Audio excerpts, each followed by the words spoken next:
gentlemen, may I have your attention, please? So in this video, I'm going to be discussing spoilers for Bleach 1000 Year Blood War episode 8, and the title for this episode is called The Shooting Star Project Zero Mix, and this episode is scheduled to release on November 28th. This episode will cover chapters 515 and beyond of the Bleach manga, with the most recent episode covering chapters 511 to 514. Credit to the Bleach wiki page for most of the information that will be provided in this video. At the end of the most recent episode, Ichigo angrily rushed toward Yuha Bach and attempted to stab him. However, Hashwalk drew his sword and had effortlessly cut through the blade of Ichigo's sword, which flew into the air and embedded itself in the ground nearby as a stunned Ichigo is left holding his broken sword. Bidding Ichigo farewell, Yuha Bach vowed to return for him prior to telling Ichigo to heal his wounds and wait as he calls Ichigo his son, born in the dark. That's where the episode ended, and now I'll be going over the spoilers for the next episode titled The Shooting Star Project Zero Mix. The 4th Division is struggling to find all the injured and take them in to be treated. Isane notes that during the battle, no one was taken in and wonders if they should have gone into battle themselves. Unohana scolds her gently for letting her feelings get ahead of her, but asks her not to cry and reminds her that Yamamoto's final order was for them to remain in the building. Ichigo, meanwhile, is told that a message from Urahara came in from Hueco Mundo, stating that he, Chad, and Orihime were safe at the time it was sent. Ichigo is relieved and thanks the person that told him this. Meanwhile, Ikkaku is screaming to be released from treatment, clearly concerned about his captain and if he had died. Hanataro offers to heal Ichigo, but he states that he already got treatment, to which Hanataro argues that it's quite obvious that he still needs to be healed. Shortly afterwards, Shinji walks up to Ichigo and states that Renji and Rukia have received treatment. Shinji and Ichigo are told that Renji and Rukia are currently in the intense care unit. Then, Rukia wakes up and after pointing out that stable doesn't necessarily mean alright, she thanks Ichigo for coming to protect Soul Society, to which Ichigo replies he really didn't do anything. Shinji objects, stating Ichigo chased away the enemy leader and he should be more proud of himself. A messenger arrives to tell Ichigo that Mayuri wants to see him about his Zanpakuto. As Ichigo heads out, Shinji sighs that Ichigo's always thinking about others and never bothered to fully heal. Rukia suddenly asks why Ichigo seems so sad, and Shinji replies Ichigo wasn't able to save anyone, instead having Tensa Zangetsu broken in half, so he obviously feels tired.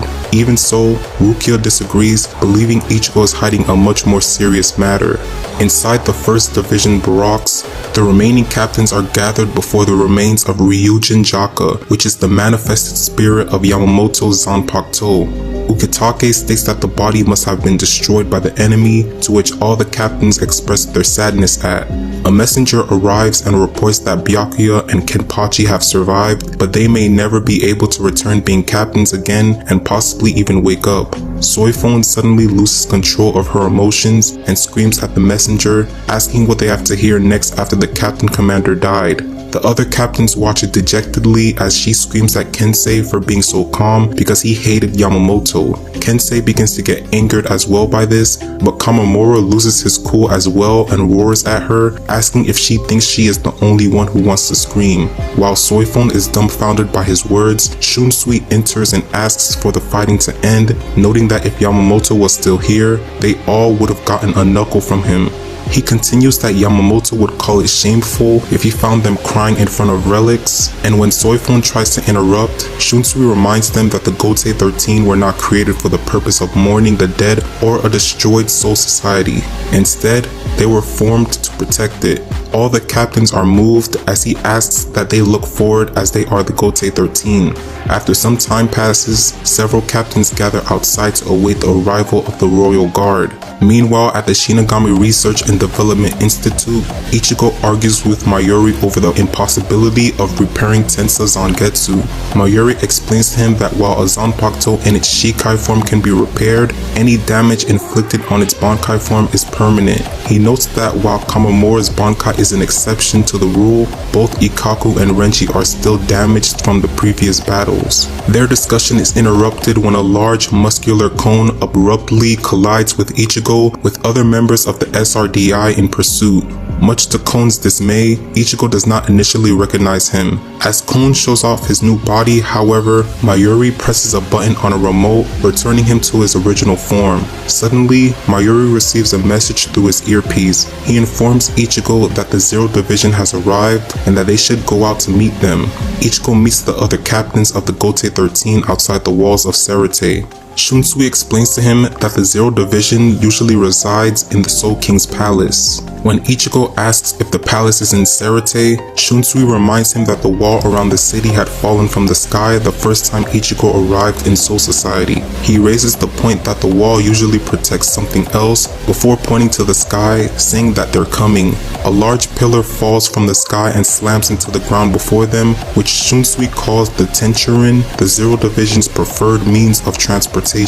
When Ichigo expresses his surprise over the entire division being in such a cramped space, Shunsui explains that it only consists of 5 members, all of whom are former captains. As the Zero Division emerges from the pillar, Shunsui remarks that their combined strength surpasses that of the entire Gotei 13 put together.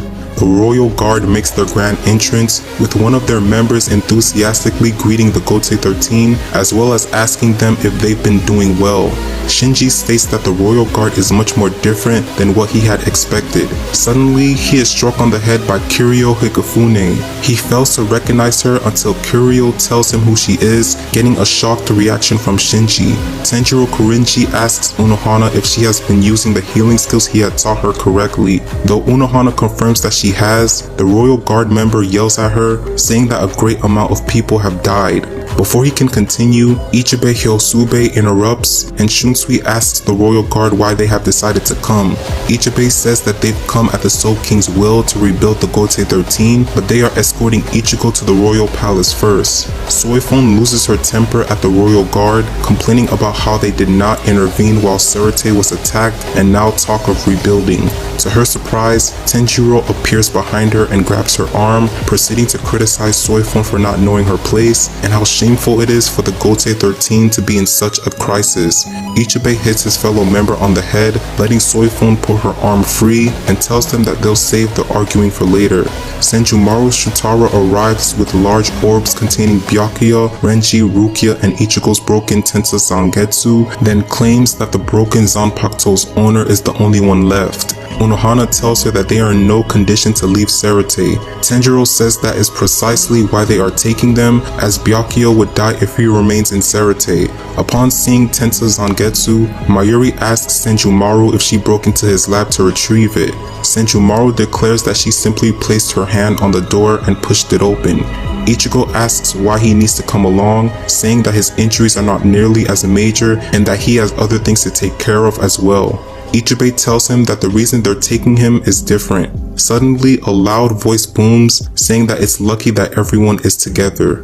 While Mayuri tries to study the communication system in Kon, Ichigo talks with Urahara, Orihime, and Chad. They are interrupted by a voice that Ichigo recognizes, but Urahara has Chad and Orihime keep the person out of view. He reassures the concerned Ichigo that he has made an arrangement to ensure that the person will not bother them. He tells Ichigo not to worry about them and do what's best for himself. Ichigo asks Ichibe if he can repair Tensa Zangetsu in the Soul King Palace, but he replies that this cannot be done. However, he states that there is a powerful Reijutsu that can only be found there, which will allow him to reforge it into something like the original. They bring the Tenchurin to Kukaku Shiba's home, where Ichibe explains that they need to use her cannon to return to the Soul King Palace, as the Tenchurin does not have the means to return on its own. After Ichigo and the Royal Guard are sent on their way to the palace, Ganju asks if it's alright to allow him to go. Kukaku tells them that they must, or Soul Society may not survive the next battle. She then tells him to help with the training of Shukoro Tsukishima, Giriko Kutsuzawa, and Kugo Ginjo, noting that she saved them from Rukongai. Ichigo and the royal guard then arrive at the Soul King Palace.